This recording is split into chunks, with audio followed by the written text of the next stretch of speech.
Uh, Taylor Hogan is a distinguished engineer at Cadence. Um, he's been working in EDA for over 30 years, has a BS degree in computer science and an MS degree in electrical engineering, and has multiple patents in the area of constraint-driven optimization of multi-substrate designs. His research interests include genetic optimization, machine learning, and functional programming. Taylor, welcome. Thank you so much. It's a joy to be here. There's nothing like giving a talk to people who are interested in your sort of lifelong career. What I'm going to talk about is actually a product. There's a large difference between a research, although much of this was built on academic research and personal research. But there's a huge chasm between a product that customers are willing to pay for and interesting papers. But it's not to diminish the interesting papers, because we could have not gotten here without reading those papers or creating those papers in some time.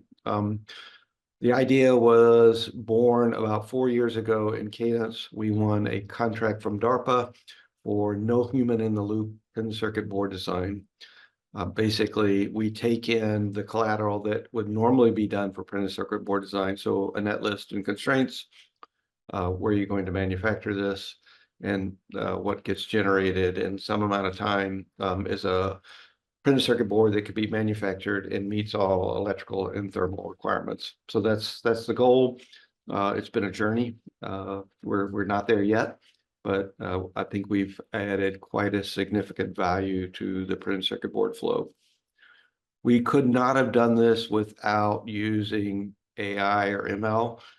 You could ask what AI or ML is. Certainly, 10 years ago, you could look at a book on artificial intelligence and the word neural net actually never appeared. So obviously, AI encompasses a lot more than just neural nets and all the modern technical features that have been done, in the last 5 years or 2 years or 2 months, which are just really, really hard to keep up with. There are many aspects of the tool in the technology called XAI that approach or flirt with or defined as artificial intelligence. We are big believers in genetic optimization. Why? Because as humans and a species, we know it works. It is really good at, a lot of people say, well, genetic optimization doesn't remember anything. Well, that's because you ask it to work on something specific, and you can think of it about it could learn good parameters to whatever fitness function you're trying to do. A lot of work in Bayesian optimization. Basically, the software world is replete with just software that is tuned by lots of parameters. Even a neural net, is nothing but a collection of parameters that must be tuned. And sometimes experts are used to tune those. Bayesian optimization offers something automatic to find the correct parameter set for whatever fitness function you're trying to achieve. We use a lot of clustering technology to break down the problem and use the clusters then to optimize independently or somewhat dependently, but all that can be done in parallel.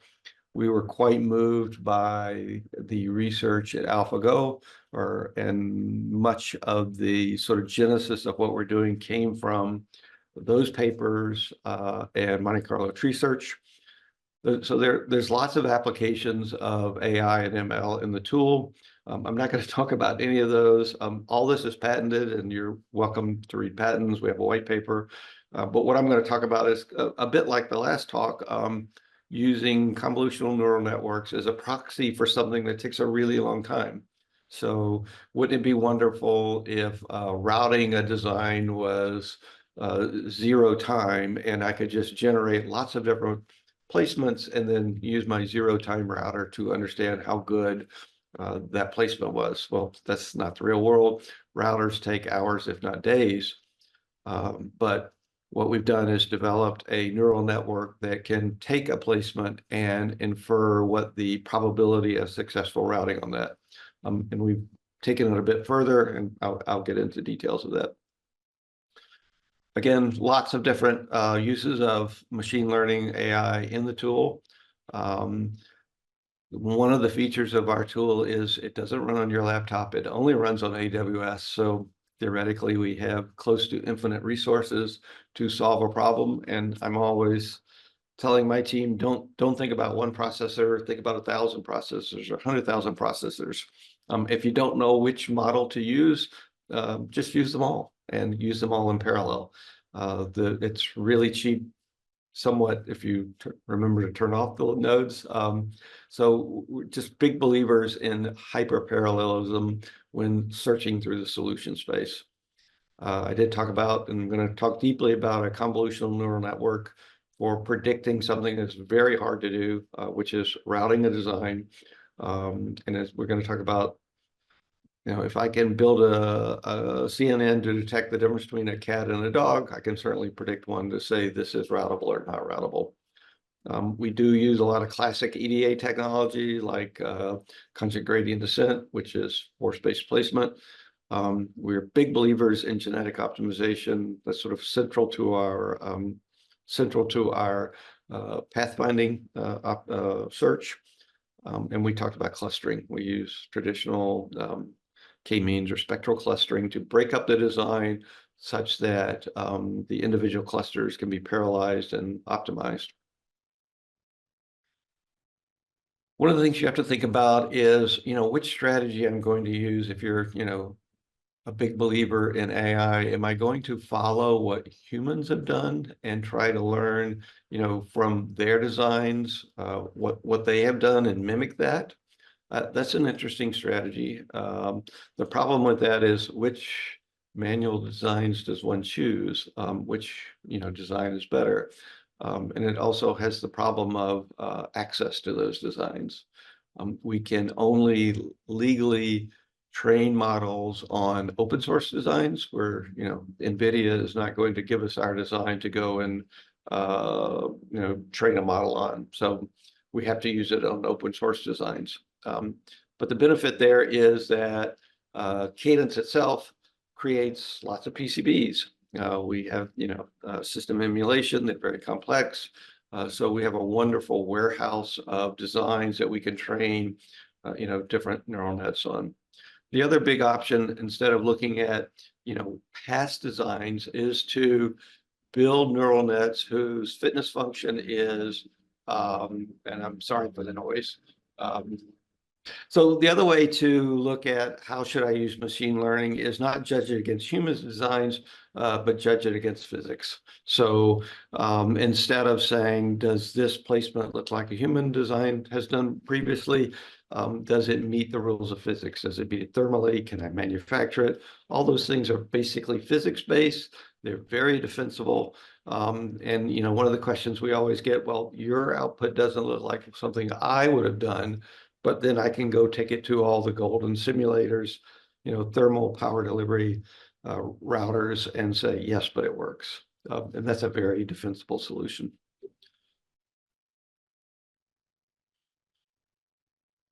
So what I really want to talk about is building a neural net that predicts routability. So we have a printed circuit board on the left. The red lines represent connections that need to be made. We can generate mutated design and generate different alternatives of it, and then go and route each of those designs and build up a huge, multiple 100,000 labeled designs of a picture of a design with the connections that need to be made and how did it route. And again, we have access to lots of designs because we create lots of designs internally at Cadence, but I can also, run placement on the designs, run it against an automatic router, and start to build a big warehouse of designs. One of the great things about EDA is I don't have to go around the world and take pictures of stop signs. I can create all the data I need internally. It's all virtual.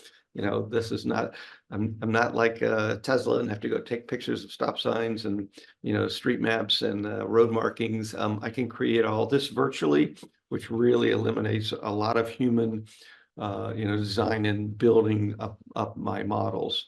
So the idea is, can I take a picture of a design with the connections that need to be made and predict how routable that is? And the answer to that is yes, you can. And it just takes lots of designs. The other sort of aspect of this is I don't have to really be super accurate on what the routability is. I only have to say, is it better than another one? Because of our search strategy is genetic optimization and sometimes Monte Carlo tree search. We're basically comparing two designs and saying, which one of these is better? And yes, we do that by a probability, but it doesn't have to be super accurate. I just have to be relationally accurate to other designs.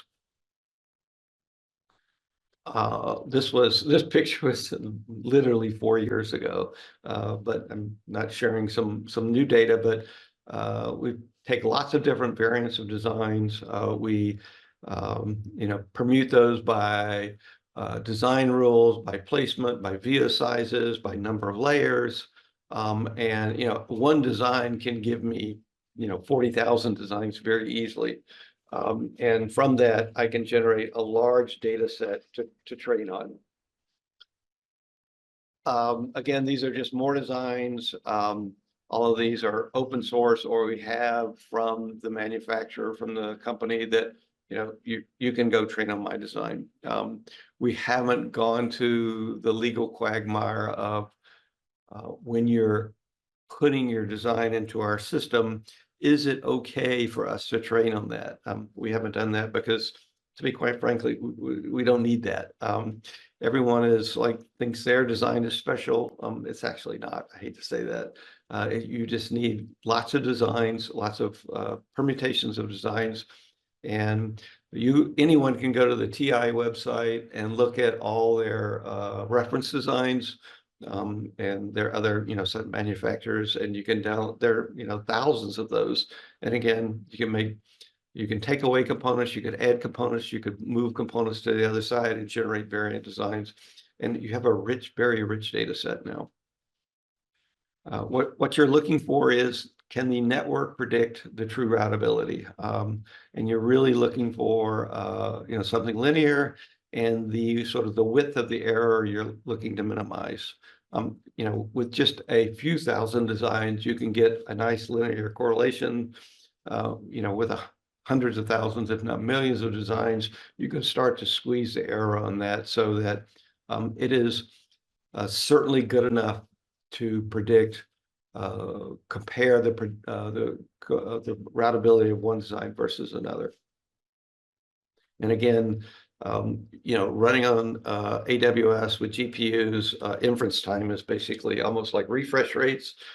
So I can certainly explore a huge solution space very quickly, unlike running a router or thermal analysis. We took that model and which basically was a picture to number transform. So a picture of a design, and then predicting, what is the probability of route.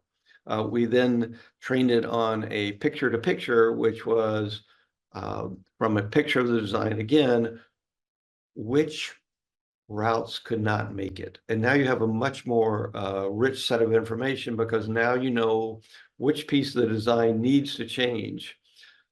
So in this picture on the left is the input. The prediction is sort of a ghost-like images of which routes will not make it. And that's much more information than the number of routes that won't make it, because now I know which vias to move. I know which components it needs to be moved. I didn't talk about it in this paper because it's actually not in the tool. All these things I've just talked about are in the tool. Customers are enjoying the benefits of this, but one of the things we're working on now, and we will create a paper on this, is not only can we predict the routability percentage, which routes will not make it, but we can predict where the routes will go. And all this is like, super fast refresh rates. Now that I know where the routes will go, I can start to move things in certain areas that need more, less congestion. They need to go through channels that are just basically too tight. Just a little bit of I guess marketing talk, but obviously we're a public company and we don't have we're not putting our source code up on GitHub, but what we do have is lots of customers who have spoken about what it took human time versus AI time. So we have these are fairly simple boards in the printed circuit board world. They're less than say 5,000 components. But that is the sweet spot of all printed circuit boards. If you were to draw a distribution of number of boards designed versus number of components, certainly there's less than 5,000 components. That's where most work is done, and that is where most human work is done. So these times are actually years old right now. But 3 days to 75 minutes, I bet this design is in the 2 to 3 minute range right now. We gauge everything. Wire length is a very interesting metric in the IC world. That's my background. It actually means very little in the PCB world. It's all about meeting the physics. Is it routable? Does it meet IR drop? Does it meet thermal? But we do have fitness functions which are trying to make wire length smaller. So we put wire length up as a metric. This is another very simple design, but if I can take something down from a day to an hour or a couple hours, this allows me to explore alternatives. Can I perhaps do this on just a single layer on the top side, which is a huge cost benefit? Can I change the number of routing layers? I guess the one thing that we have learned is people are not looking for the big red button. If you press the button and you generate a design, but they rather have something that gives them the idea where gives them information where they can explore alternatives. Can I reduce the number of routing layers? Can I just do a topside placement? Can I try different cheaper component sets? That means far more to them than taking a set design and coming out with a solution. Most, if not all, customers are using it sort of as a rapid petri dish of exploring alternative design structures. But you can forget the numbers and all that, but if you know anything about printed circuit boards, these should all look sort of like give you sort of a sense of the complexity.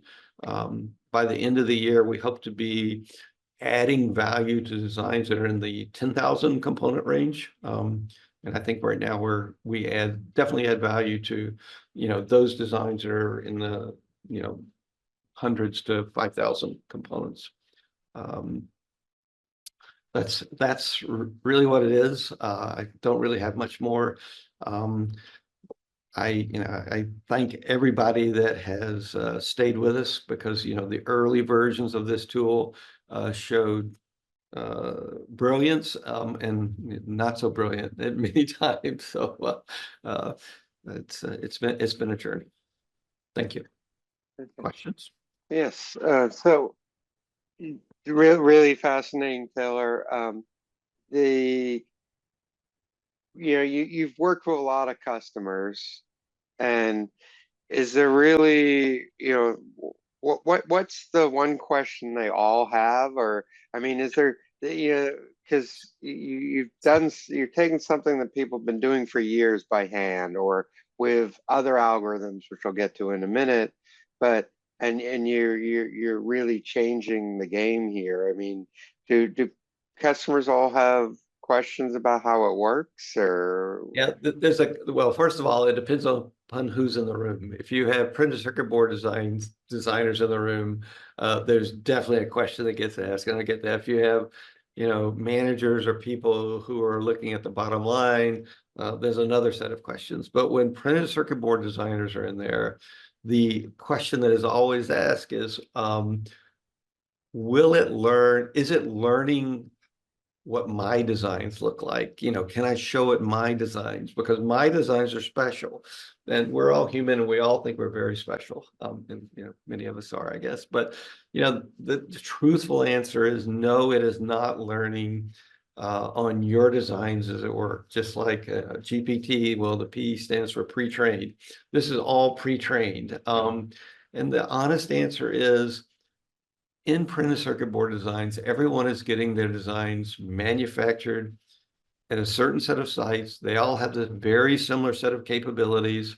Um, you know, I'm a huge Amcor fan, which I was glad to see was a sponsor, and have, you know, done a lot of package designs in my life.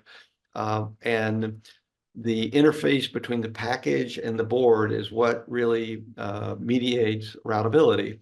And everyone is getting most of their packages done from Amcor. So whether you are a Raspberry Pi or a Tesla self-driving FSD card, the interface and what the printed circuit board design looks like, they're all kind of actually very similar. You know, I don't have to, unless you're doing something very exotic with, you know, different materials, your design, I could take a window of, you know, a Cisco card or a window or a Palladium card, and I could show you something very similar on an open source board.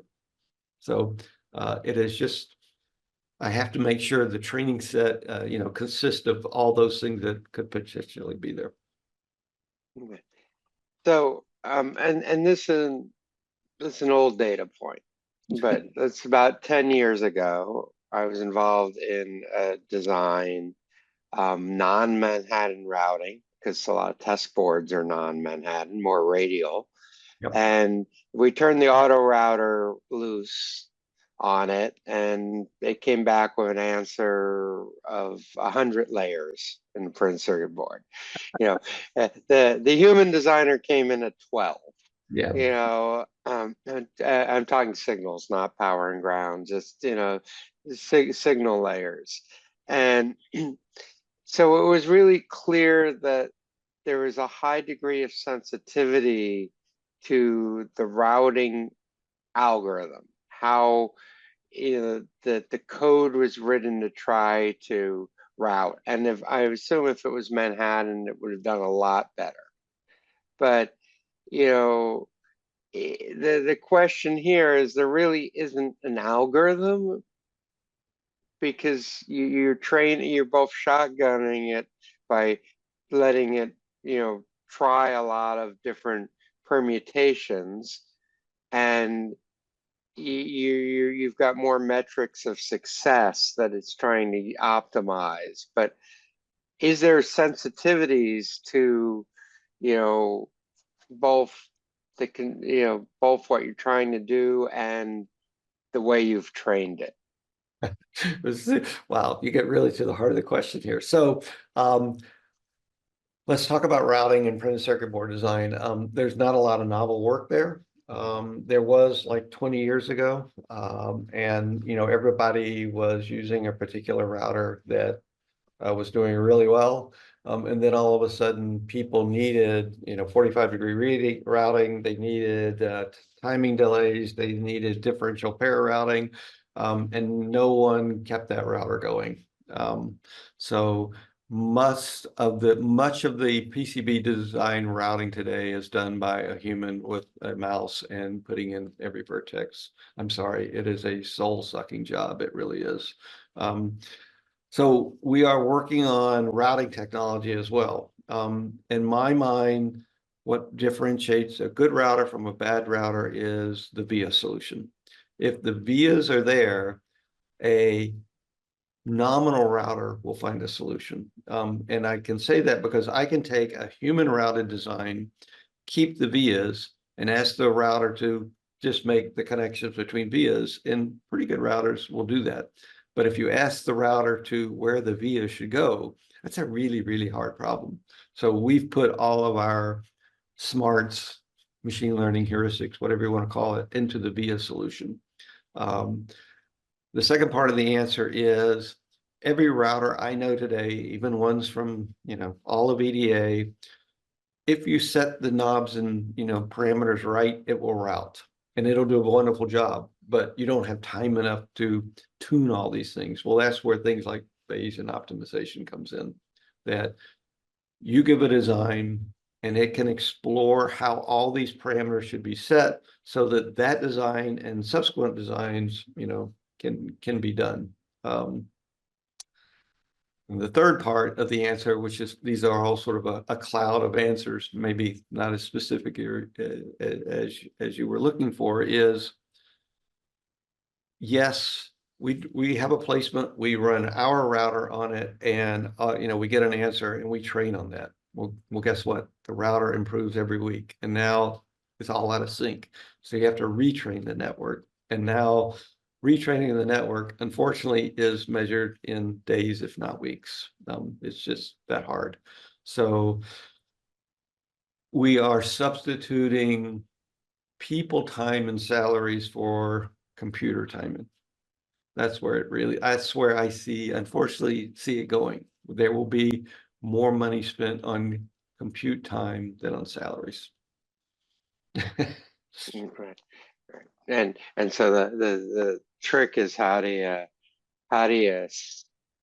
bound the compute, or instead of that looking at thousands of alternatives, how do you teach the tool to be smart and say, hey, maybe I only need five, and that's what a human does. When Yep. we did plenty of routing studies, especially when you were doing a grid. It's like, okay, we know these are going to be the hard parts, so you focus on solving those, and then the Yep. rest is you're reducing the problem complexity. Yep. Yep. I agree. Yeah. So along with this, I mean, there's obviously a lot of software development involved here. I mean, what you've done this for a long time in the EDA world. What's different when machine learning is involved in the software development in terms of the tools and the platforms and things? So, there's DevOps, development operations, and there's ML ops, and building a team that does machine learning as not a significant part of it. I'll be honest, most of the, if I were to look at the source code, most of it is not machine learning. It is not a big red button. The inner loops of things are just fitness functions that are proxies for something that's really expensive. And yes, there is, Monte Carlo tree search and genetic optimization, but there is just still a boatload of traditional code. Having said that, just as I said before, if you are training your model on, your own tools, as those tools evolve, you have to retrain. So you have to be in the mode of pushing a button to create a new version of your software. And a lot of that software is a model, which, okay, it's automatically written, but that's kind of fancy words for, I'm going to build a new model. And the framework still remains the same. You just have to be prepared that the time between, I create a new router and it works great on this new design. How does it work generally? Well, that's one part of it. How does it affect my placement? Because I'm now going to rank and gauge my placement by this router. You're 2 weeks away from that answer, just before you can start. And we are just huge believers in cloud compute right now. That 2 weeks, if I was local, and yes, we have GPUs and all that, it might be more than that. And then to run every design in our benchmark suite, the beauty of running in the cloud is that regression suite only takes as long as the longest design. It's not cumulative. If I have, I think, 300 designs in my regression suite, I'd bring up 300 computers and just run them all, because it's more financially viable for me to know that answer now and using 300 computers than waiting and, like something didn't work. Right. So you're basically massively parallel. You're massive, since you have infinite, well, not infinite, but a large number of resources. You just paralyze the heck out of everything. Yep. Yep. Yep. I mean, most of EDA, and I've been around a long time, still most of EDA is, they're thinking single core, maybe they've, parallelized some piece of this because all these algorithms were done at a time where that's all you had. Today, there's nothing to bring up a 40 core machine. There's nothing to bring up 100 instances of that 40 core machine, 5 GPUs.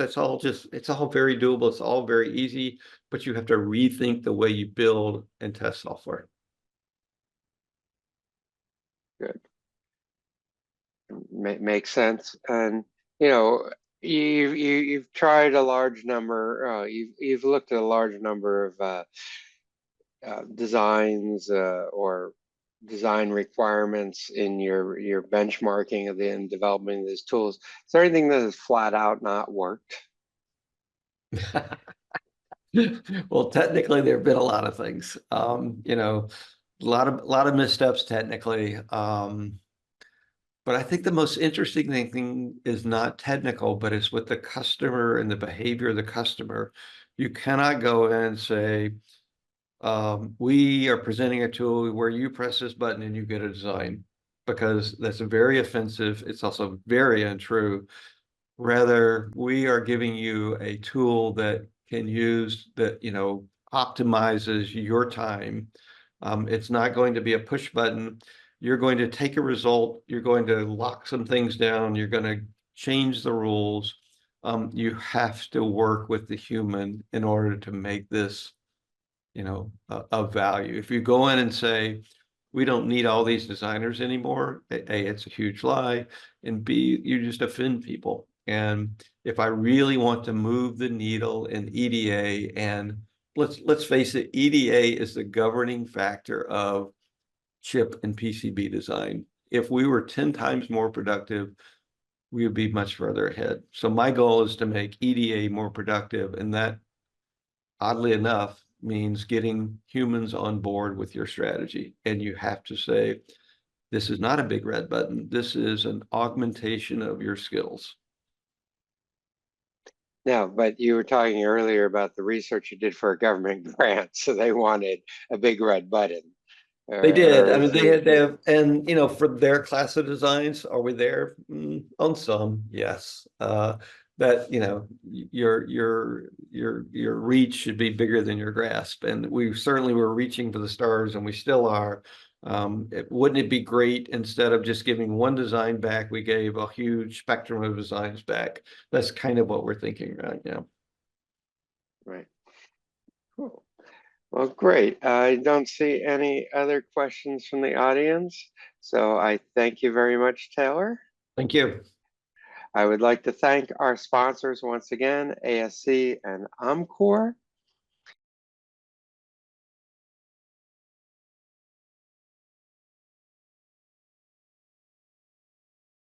And with that, I will wish everybody a great rest of their day and look forward to seeing you at a future MEPTEC event. Thank you for joining us.